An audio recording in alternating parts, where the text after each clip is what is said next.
When Barbara Winters blocked the ambulance at our community gate while my father was dying from a heart attack, she had no idea I was a flight paramedic.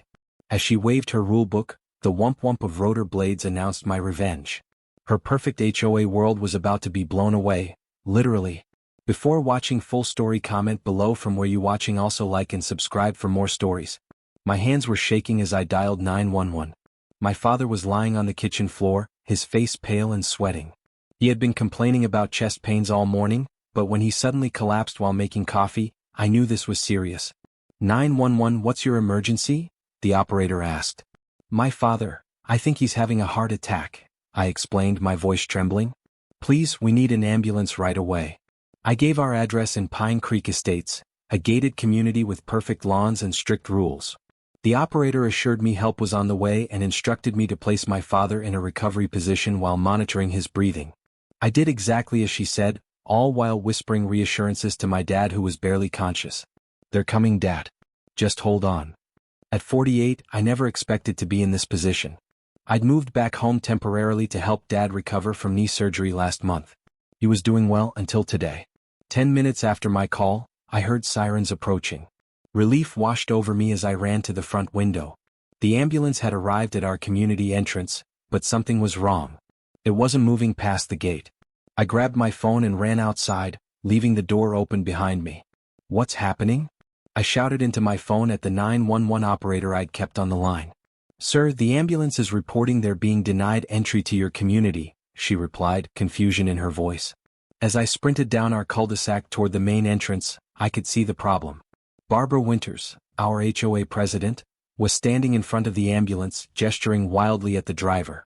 Even from a distance, I could see her signature navy blue pantsuit and perfectly styled blonde hair. Ma'am, please move your vehicle, the paramedic was saying as I approached. We have an emergency call. Barbara crossed her arms. You can't just drive in here. This is private property. You need proper authorization or a resident escort. I'm the resident, I shouted, gasping for breath as I reached them. They're here for my father. He's having a heart attack. Barbara turned to me, her expression unchanged. Ryan Mitchell, you know the rules. All emergency vehicles need to check in properly. We've had issues with fake emergency vehicles in other communities. Are you serious? I couldn't believe what I was hearing. Look at their uniforms. The ambulance. My father is dying. Rules are rules, she replied firmly. They need to sign in and get a visitor pass. The security guard will be back from his break in 15 minutes. The paramedics looked stunned. One was on his radio, presumably reporting the situation. The other tried reasoning with Barbara. Ma'am, we're legally authorized to enter in an emergency. Please step aside. Not without proper documentation, Barbara insisted. Besides, your vehicle will damage our new speed bumps. They were just installed yesterday. My mind was racing. Every second counted for my father. I could feel my heart pounding in my ears as a plan formed in my mind. Fine, I said suddenly, pulling out my phone. If you won't let them through, I'll handle this another way. Barbara smiled triumphantly, thinking she'd won. See? Was that so hard? Once they complete the proper. I cut her off. I'm not waiting for your paperwork. I'm calling in a helicopter. Her smile faltered. You can't do that. But I already had my phone to my ear.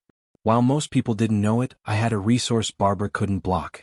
For the past 10 years, I'd worked as a flight paramedic for Life Flight, the regional air ambulance service. I had direct access to dispatch and the authority to request emergency transport in crisis situations. Mike, it's Ryan Mitchell. I need an immediate pickup at my location. My father's having a cardiac event and ground transport is being obstructed. I gave him our address, explaining it would be a yard landing in a residential area. Barbara's face drained of color. You're bluffing. No helicopter would land in our neighborhood. I ignored her and kept talking to dispatch. Yes, I'll prepare a landing zone. ETA? 3 minutes, came the reply. Chopper was returning from a hospital transfer. They're diverting to you now. As I hung up, Barbara was frantically waving her HOA rulebook. Section 7, Paragraph 3 clearly states no aircraft can land within community bounds. This is against our covenants. I stepped closer to her, my voice dangerously low. My father is dying. Your rules don't supersede emergency medical services. Now either let the ambulance through, or prepare for a helicopter landing that will blow your precious landscaping all over the neighborhood. For a moment I thought she might relent. Instead, she marched to her Mercedes parked nearby, pulled out her phone, and began furiously texting, likely calling an emergency HOA board meeting. The paramedics looked at me uncertainly. "Sir, is a helicopter really coming?" "3 minutes," I confirmed. "Let's get back to my father. If we can't bring him to the ambulance, we'll stabilize him until the helicopter arrives." Together we jogged back to my house, leaving Barbara at the gate. As we entered, I quickly explained my professional background to the paramedics, who were relieved to have another trained responder on scene. We immediately began assessing my father's condition, which had worsened. His blood pressure was dropping, and the EKG showed clear signs of a major cardiac event. He needed intervention immediately. The paramedics administered aspirin and nitroglycerin while I established in 4-line. Outside, the distinctive whump whump whump of helicopter blades grew louder. "We need to move him to the backyard," I instructed. "It's the clearest landing zone." As we carefully transferred my father onto a portable stretcher, I could hear shouting outside. Through the window, I caught glimpses of Barbara running from house to house, seemingly trying to organize some kind of opposition. The paramedics and I carried my father through the house and into the backyard just as the red and white helicopter appeared over the treeline. The wind from the rotors bent the carefully manicured trees and sent patio furniture flying from neighboring yards. I used a smoke flare from the paramedics' kit to mark the landing zone and guide the pilot. The noise was deafening as the helicopter descended onto my backyard, crushing my father's prized rose bushes and sending mulch swirling in all directions. As the flight crew jumped out with additional equipment, I saw Barbara standing at the edge of my property, mouth open in shock.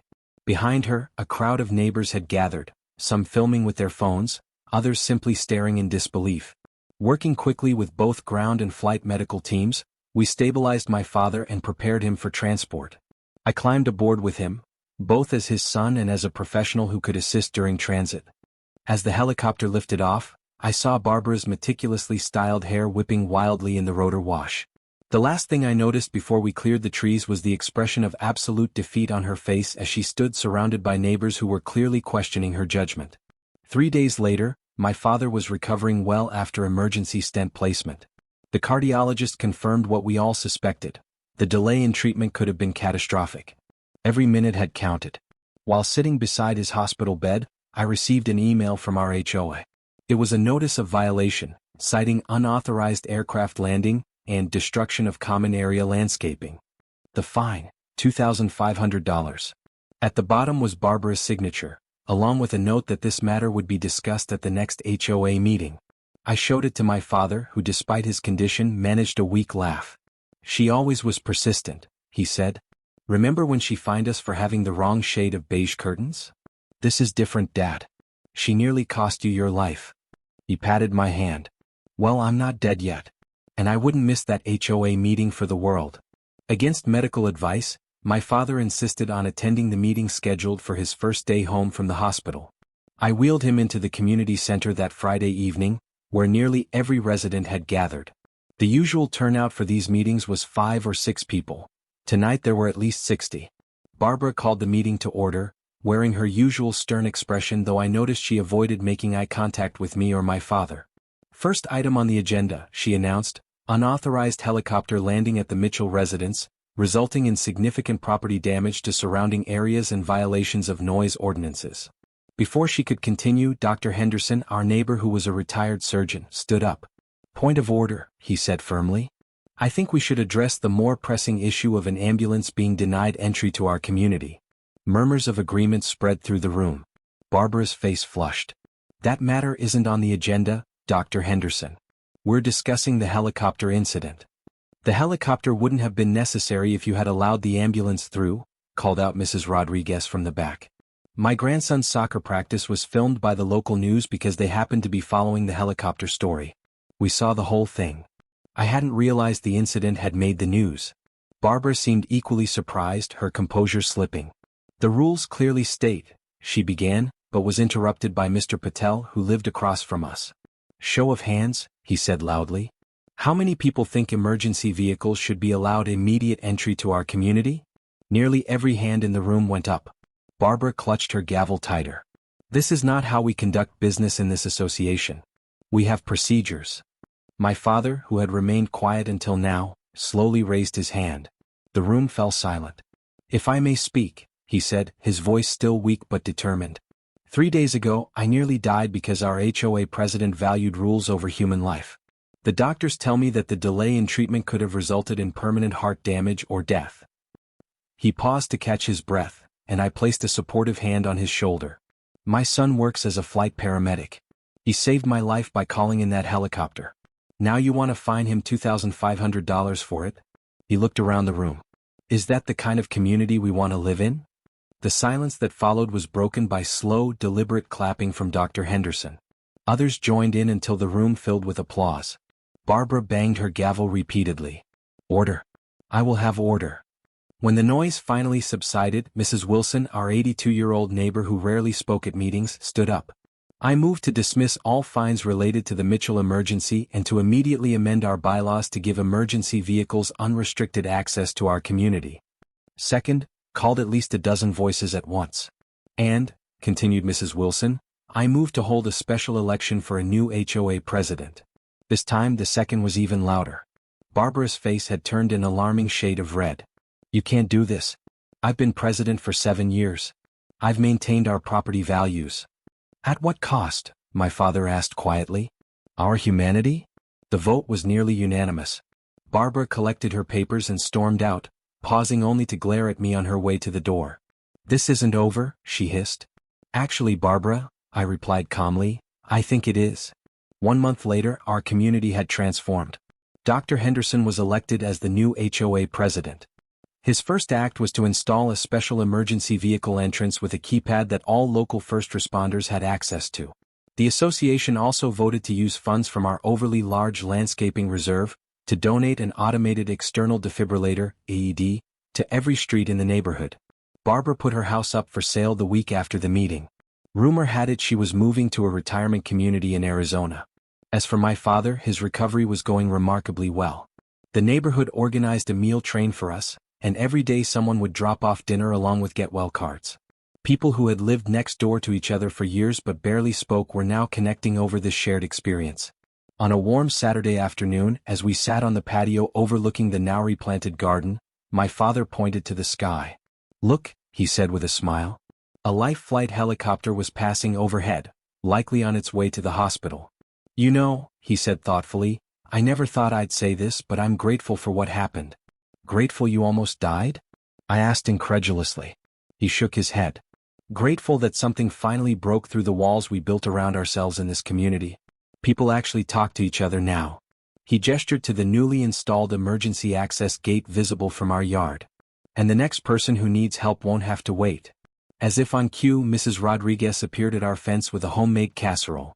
Behind her, several neighbors were gathering for the block party that Dr. Henderson had organized, the first in the community's 15-year history.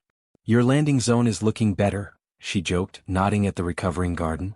"Next time I'll aim for Barbara's prize-winning hydrangeas," I replied with a wink. We all laughed, knowing there wouldn't be a next time, at least not one caused by senseless rules and power-hungry HOA presidents. That evening, as neighbors who had once only waved politely to each other shared food and stories, I realized that sometimes it takes a dramatic event to remind people what truly matters. In our case, it took a helicopter landing to break down the invisible fences between us. My father squeezed my hand as we watched children playing together on lawns that previously displayed "keep off grass" signs. "Worth it," he whispered. "Definitely worth it." And despite everything we'd been through, I had to agree.